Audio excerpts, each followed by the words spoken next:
So today we're going to talk about some of the art we've acquired recently, and we've kind of been influenced by the miniature tradition, so to speak. These all hark back in some ways to that tradition. Miniature didn't necessarily mean small, but it was a particular style. And of course, in medieval times in India, miniatures were, very personal commissions usually, and they were for private viewing amongst smaller, more discreet groups, and were paintings that were handed from one to the other while you sat together and you appreciated the work. So they were either commissions by king of stories, of fables, of royalty, of specific moments, etc. But they were all in a style that facilitated, physical handing from one to the other, and they were maintained as independent folios. So they were not necessarily albums, or they were not necessarily books. They were in individual format. So here are some of the artists we acquired recently. This particular one is Alexander Gorlizki, and you can see that some of that tradition is intact, but I'll ask Pavitra to talk more about this one. So it's one of my favorites. I've loved Alex's work for many, many years, and in fact his work has greatly influenced some of the things that I've done for Good Earth. So I count Alex as one of the most interesting artists of the 21st century. And Alex said something really interesting to us the other day. Paul and I were in Delhi for the art fair, and we were chatting with Alex and his collaborator Riaz, and we were talking about this idea of having a sense of humor in a painting. And if you look at this painting, actually, it is humorous. You have a man with suspenders, with the head of a lion. He's reading something against this really pop background. You have a tiger with giant ears drinking out of a shell. Looking more like a hyena. Looking a bit like a hyena. I mean, you have Ganpati with 2 shopping bags on a walrus. Alex said, and I thought that was really interesting, he said, humor is really serious business, and humor is one of the ways in which you can understand a culture. If you get the culture's if you get the jokes, then you get the culture. And I thought that was really, really an interesting way of looking at this painting.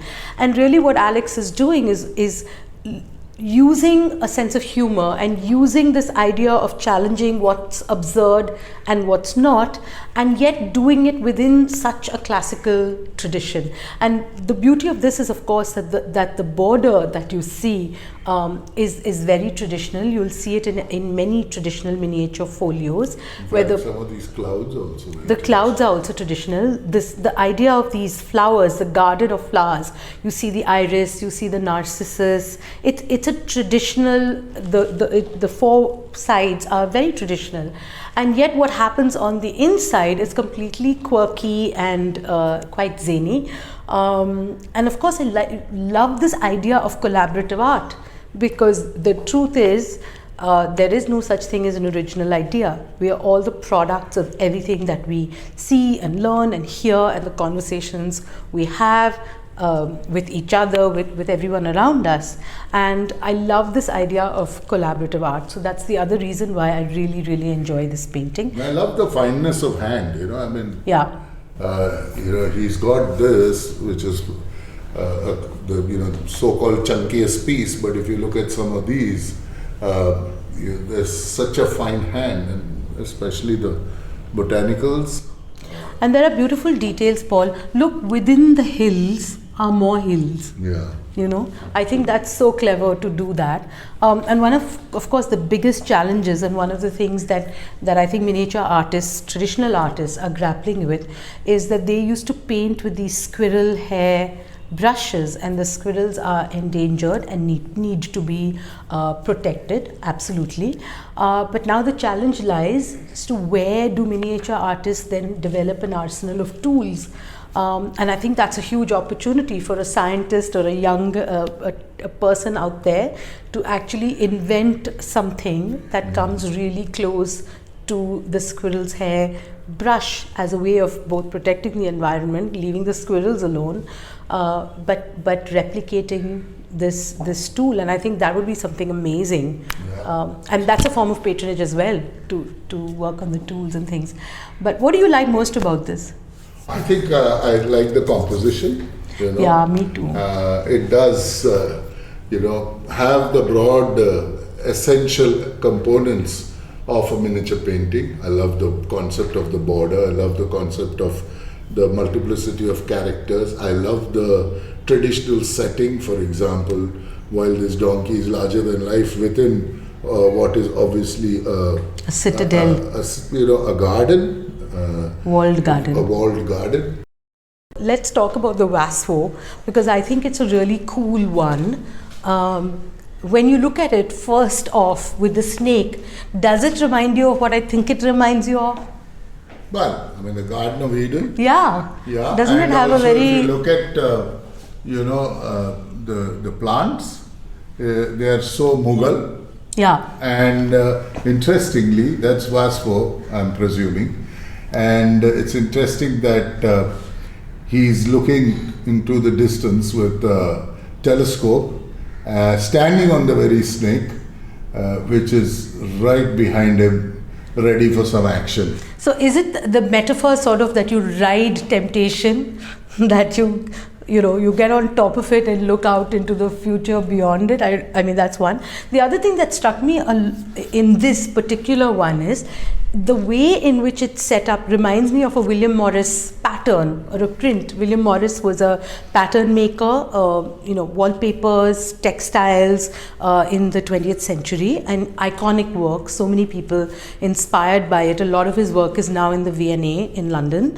But when I looked at it, the arches, the way in which the painting is developed, it's almost like it's a pattern, and I love that. Each of these, and then the snake weaving in and out of those arches. Yeah. When in reality it's only clumps of the trees, but the pattern automatically created. That's smart thinking. Yeah, it's lovely. And I know Vasco is a personal favorite of yours, Paul. Yes, good old Vasco. Oh, then another favorite artist, Arpita Singh. And so when we put this wall together, many people said, oh, but how come Arpita? I mean, she's not a miniature painter. And I think that's one of the myths that surround this idea, right? That miniature painting means it's a medieval watercolor, on Wasli. But the fact of the matter is that it's a tradition. It's what part of the tradition is the way in which you interpret perspective and the way in which you tell a story, the way that the narrative unfolds. And Arpita Singh, who to my mind is one of the finest artists that we have today, she really stays very true to both the miniature tradition and also to folk art traditions.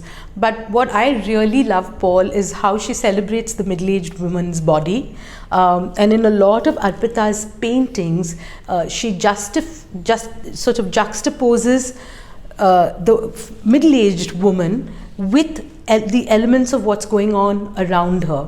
So I think for her, the personal is never divorced from the political, and violence is sort of always on the fringes of the life that we lead. So you have a woman who's almost in goddess form, right, with the multiple hands, and of course she's not wearing anything, vulnerable, therefore, in her nakedness.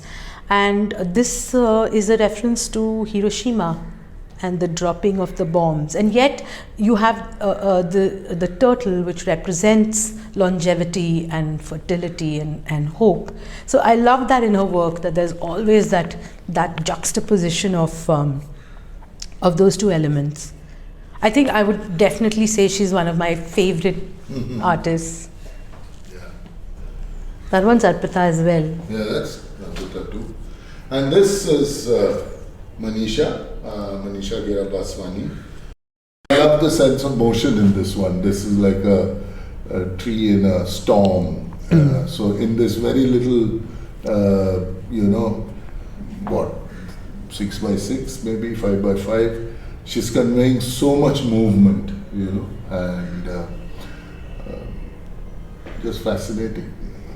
Yeah, and that's got almost a Chinese scroll paint, Chinese, Japanese, screen scroll painting kind of feel. But yeah, the movement that's contained within that is beautiful. I love this one as well. Yeah. And I don't know how well it shows up on camera, but this is a beautiful silver. She's used a lovely silver leaf, I think, on the back of this one. Let's talk about this one.